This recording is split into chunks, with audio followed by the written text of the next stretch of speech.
Δεν έχει και τιμόνι, του λέει, δεν έχεις ακούσει, του λέει όταν τον πήρε ο ύπνος πάνω στο τιμόνι, γι' αυτό δεν έχω, γιατί πάνω στην Αθήνα Θεσσαλονίκη μια ευθεία είναι.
Κύριε Πρόεδρε της Δημοκρατίας, κύριε εκπρόσωποι των κομμάτων της Βουλής,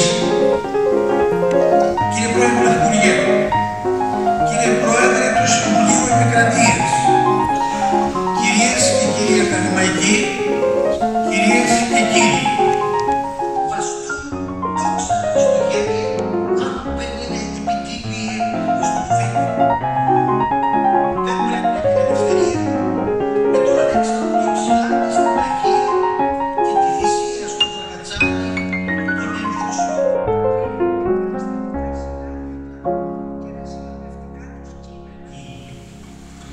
Απονέμεται το αντιστοίον της γλυπτικής στην γλύπτρια κυρία Ναταλία Μελά. Ανανεώνει συνεχώς την τέχνη της για να αποδώσει τις εικόνες που εμπνέεται με την τονισμένη σχηματοποίηση και τα αφαιρετικά στοιχεία. Καταλήγει πάντα με τη σοφία των χεριών της να προσφέρει έργα που μας εφραίνουν και θα χαρίζουν την ομορφιά τους στις γενιές που θα ακολουθούν. Κυρία Μελά.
Στον καναπέ θα διαβάσεις και το χαρτί.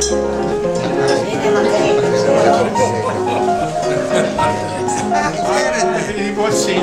Σαν γάτα και δεν είναι. Θα λέτε, μπράβο.